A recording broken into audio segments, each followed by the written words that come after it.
Welcome to Both Sides of Me. The purpose of this channel is to create a place where individuals with bipolar, their friends and family, can talk openly about their experiences and express their thoughts on what it means to live with bipolar. So, if you like, subscribe, like, and comment if you can relate to this. Okay, last week's video was about the 2 times I really needed help.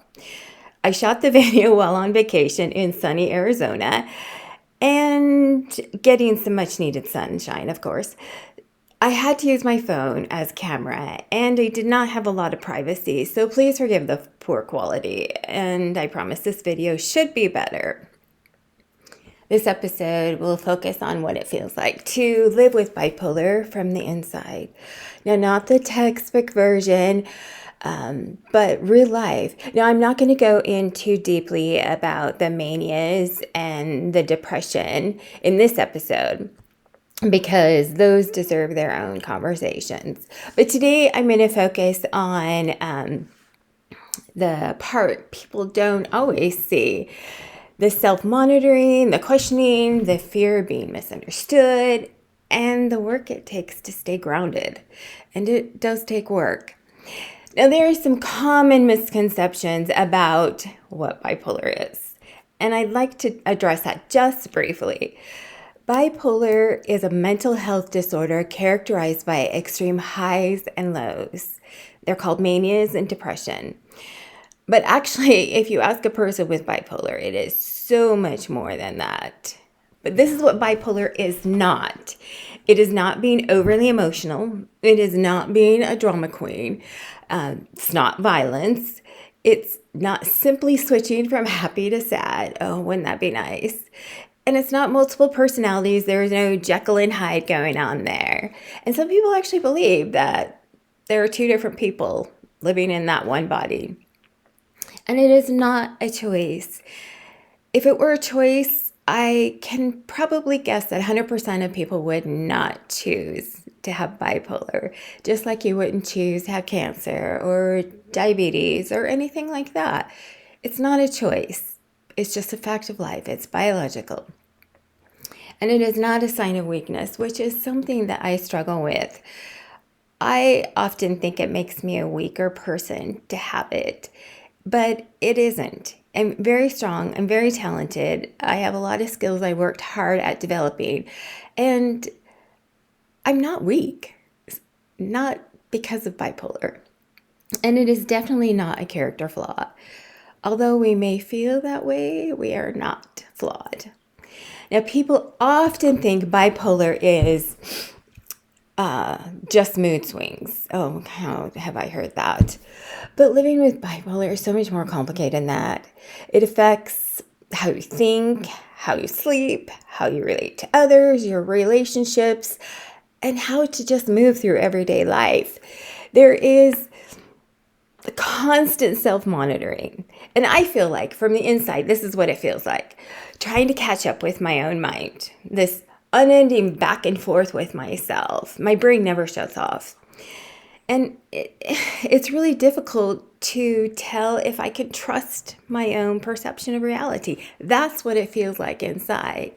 I'm regularly asking myself, am I okay today? Is this, if I'm excited about something, is this normal excitement or is this something more? And I am tired. I'm old. I get tired. And I often think, okay, am I just tired or is this going to be slipping into a depression? And I ask myself often this is, can I trust how I feel today? Because there are days when I just feel on top of the world and I wonder, okay, is that a mania happening or am I really feeling on top of the world? This is a good day.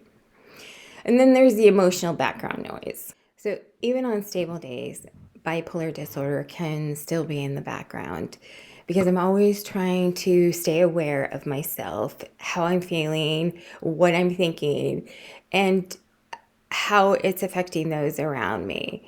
You know, it's not always about the major episodes. You know, sometimes it's the constant awareness that your mood can shift. and that you have to pay attention to sleep and stress, energy, irritability. I experience irritability a lot these days. Motivation and your reactions. And I want to talk about the motivation part. People struggle with motivation all the time. It's true. People struggle with motivation to achieve goals like losing weight or exercising more, or to be more productive at work, or be on time, be better with your time management. That we all struggle with motivation. But imagine what it's like when you don't always have control of where your brain's going. And think about it when you're in an episode and you are motivated to get through that episode, but it's not that easy. And your reactions to people, oh my gosh, I can't tell you how many times I've had to bite my tongue when I knew I was in a depressive state. Or my manias tend to be more on the irritability side. I get very agitated and I get very irritable. I shouldn't say this, but I love the manias where I'm really productive and I have a lot of energy, but they don't always end well. So my reactions to things that people do or people say, I have to be really cognizant and really aware of how I react to that, and make sure that my face doesn't show it either, because I tend to forget that I react a little bit more intense than I normally would when I am in a mania or a depressive state. And then there's trying to appear normal. Okay, so I know I shouldn't, but I worry all the time about what people are thinking of me. I truly do. And I'm trying to mask that. I'm trying to put on a good front. And, you see this smiling face, but I can guarantee inside, I am questioning everything. Sometimes it's really difficult just to function. And I'm smiling. I do a lot of smiling, in fact, trying to be positive. I go to work, but in fact, about the smiling and the positive, I'm a teacher. Well, I'm currently unemployed of my own choice, but I recently taught young adults, and I actually had a couple of students complain. They thought I was too smiley and they thought I was too positive, and they felt like it made them feel like children.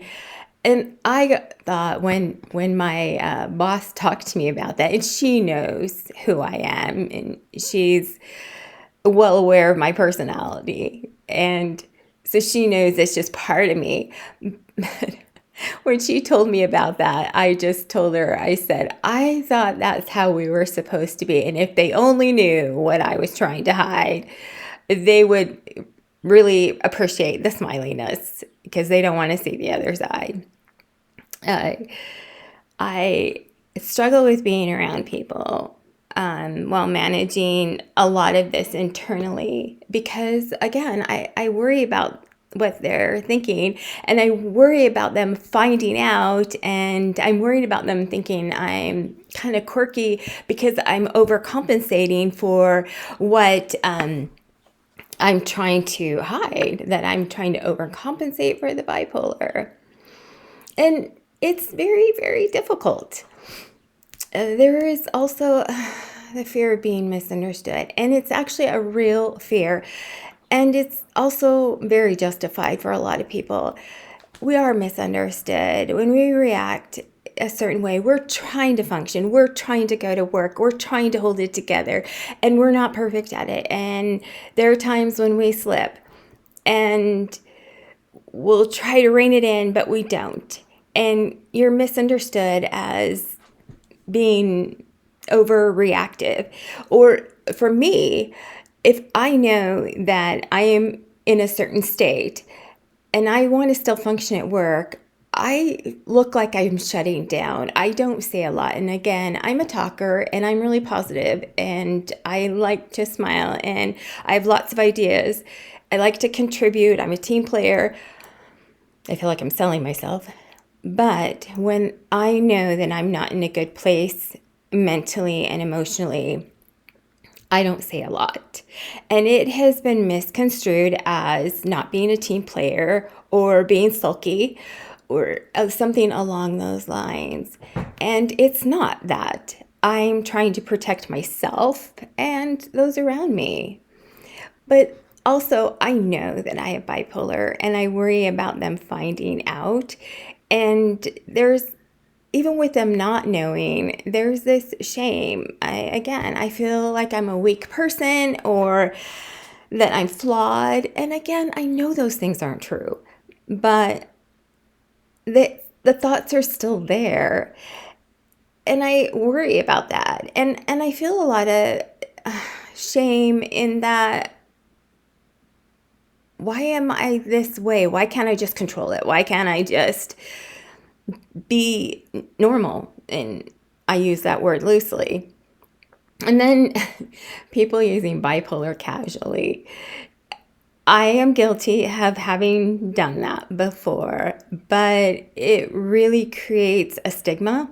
And that stigma makes it hard for people to get help, to reach out for help. It makes it hard to manage our emotions because we're just adding that feeling of being flawed or being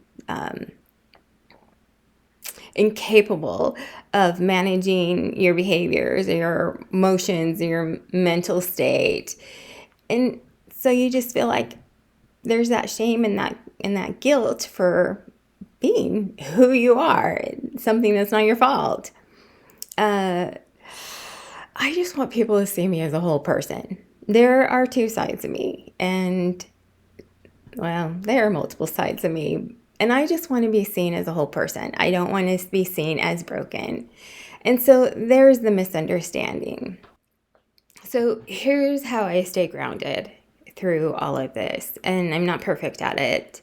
And the first thing is routines. And I'm just going to tell you right now that is a total weakness of mine.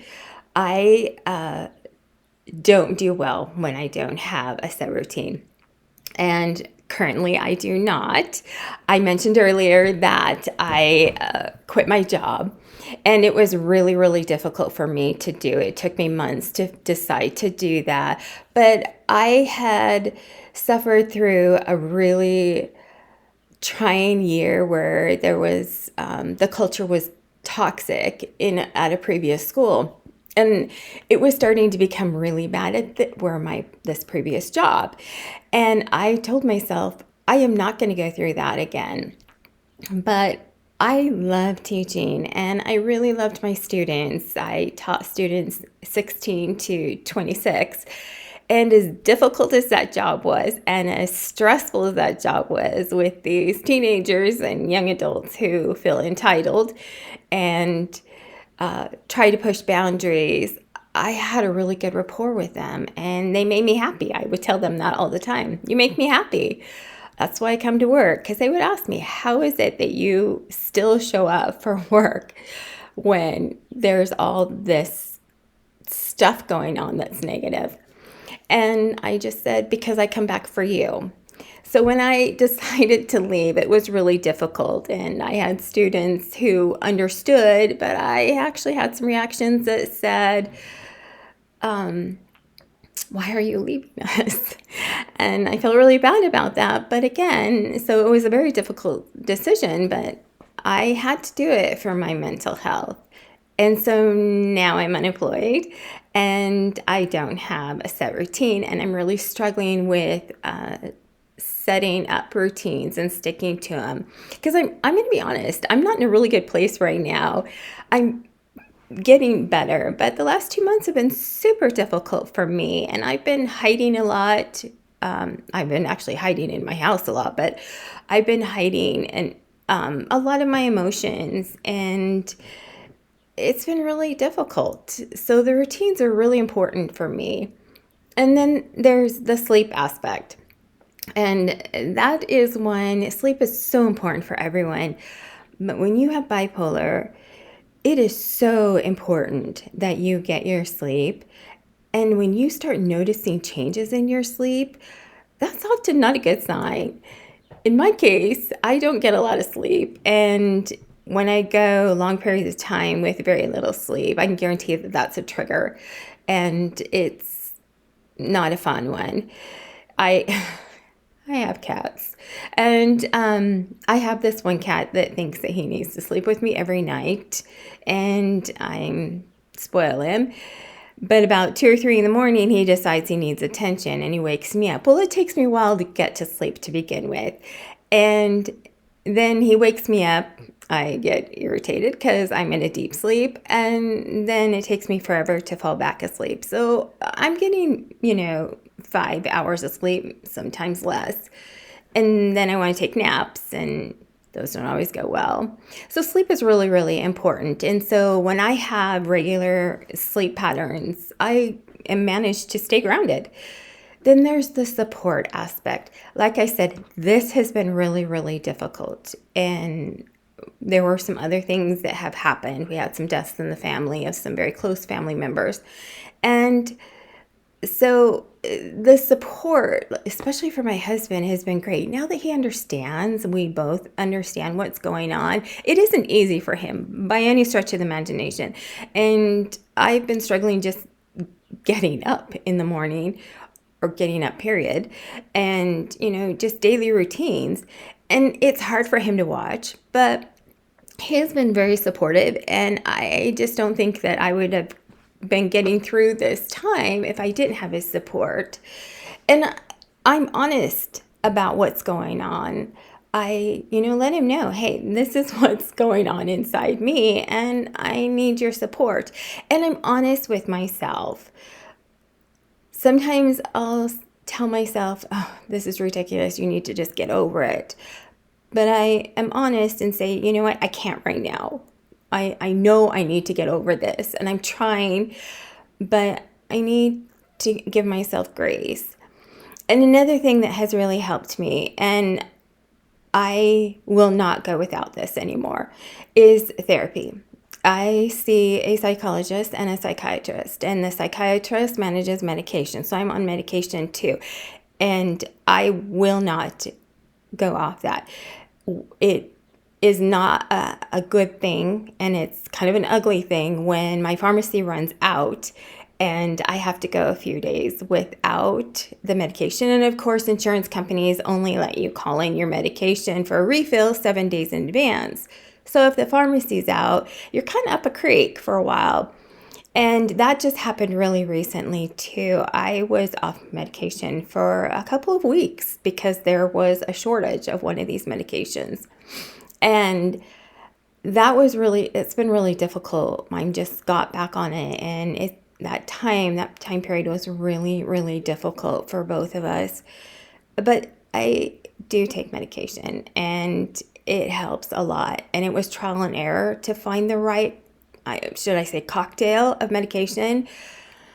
And we're still working on that, because with changes in your hormones and age, and changes in your physical stature, when you gain weight or lose weight, or like I said, you get older, sometimes you have to revisit the kind of medications that you're on. So that is important to me.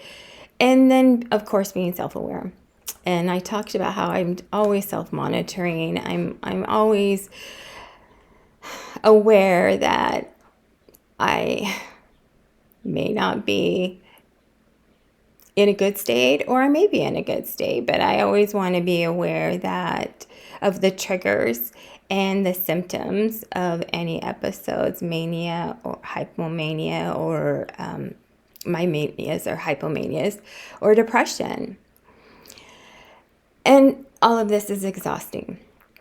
This is different from depression. This exhaustion, it's the exhaustion of having to be aware all the time, and you have to be careful, and you have to be reflective and honest with yourself. Sometimes the hardest part isn't just the mood itself, it's the work of managing the mood. And it is difficult. The constant vigilance is draining. And then there's my identity. You know, I often wonder, is my bipolar, and I know the answer to this. The answer is no, but am I my diagnosis? Am I bipolar? Is that who I am? And where does my personality end and the bipolar begin? What is my personality? Is the bipolar dictating my personality? Like I said, I tend to be a very upbeat person, and I sometimes wonder, is that the bipolar speaking, or is that just who I am? I'd like to think it's who I am. And like I said, and when I get really excited about something, I'm having a great day. Is this a sign that I'm going to have a depressive mode coming down the line? Or is it, I'm just really having a great day and I'm doing well and I'm on top of the world? Things are working out really well for me. Work's going well. Family's going well. Is this just a normal excitement, or is this a part of my illness? And then when I get upset, I get angry about something that someone's done or someone said, or an injustice, not just to me, but other people. I ask myself, am I being overly emotional about this, or am I being symptomatic? And that is a really hard one too, especially when I get really upset about something and I feel like I'm not being understood and I cry. I ask myself, am I being overly emotional? And if ever anybody was to ever tell me, I think you're just being too emotional, I'd probably get really angry.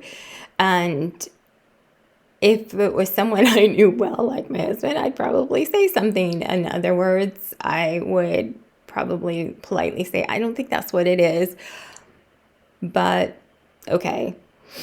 And then I asked myself, am I still me? Like I said, I've had bipolar for years. I wasn't diagnosed for years because they thought it was depression or anger issues when I was a teenager.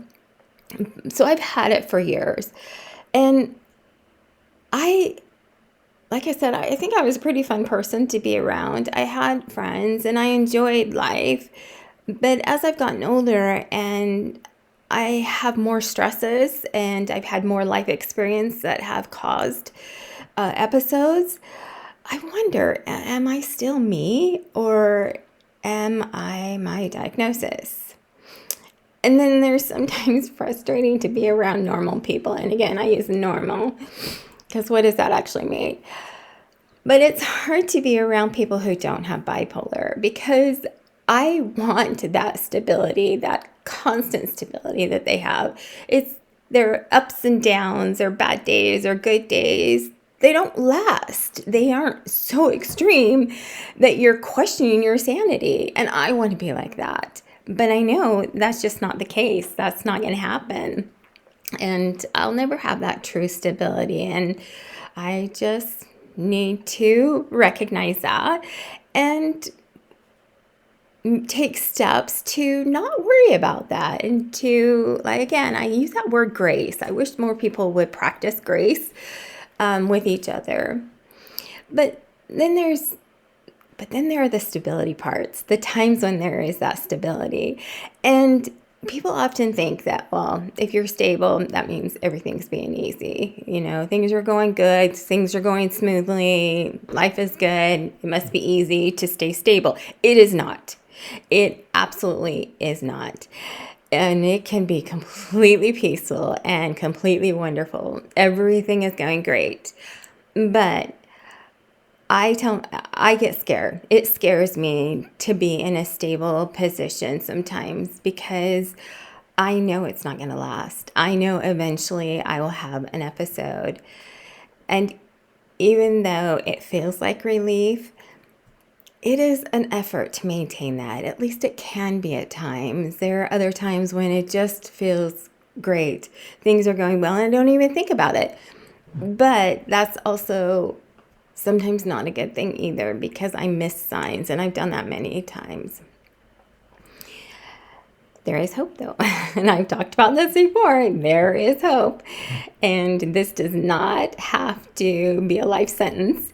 It does not have to be this chain around you that constantly is pulling you back or preventing you from moving forward and growing. Living with bipolar is difficult. It really is. But here's some things: self-awareness, support, hence this channel, your family, friends, therapists, routines, treatment, faith, honesty, and the experiences that you have can help you build a meaningful life. And that's what we all want, is a meaningful life. Bipolar is part of my story. Yes, it is. But it is not the end of my story. Now I'm still learning. I'm still healing. Still trying to figure things out. But I know, despite what I may think at times, I am not my diagnosis. It is a part of my life, but it is not all of who I am. And that's what I want people to know. And that's what I want them to see about me. So here is my hope for you, is if you're living with bipolar disorder as well, I hope that this video and future videos will help you feel less alone. Because like I've said in the past, having bipolar can be very isolating and very lonely. And it's just difficult because that's not the choice you made for your life. And I hope this makes you feel less alone. And if you know someone with bipolar, I really hope this helps you understand what it can feel like from the inside. Maybe it will help in the ability of how you can support them. Maybe it will help you just understand better, and maybe it won't. But again, if this is relatable, I want you to consider subscribing to the channel for more episodes on living with bipolar. I think my hope and my goal is that this will be a community where we can support each other. You know, there's that support word again. And just sometimes we just need to talk about it, even if it's just a sentence. Sometimes we just need to say, that's me. I can relate to that, and I'm glad I'm not alone. So, until next time, remember, you have value.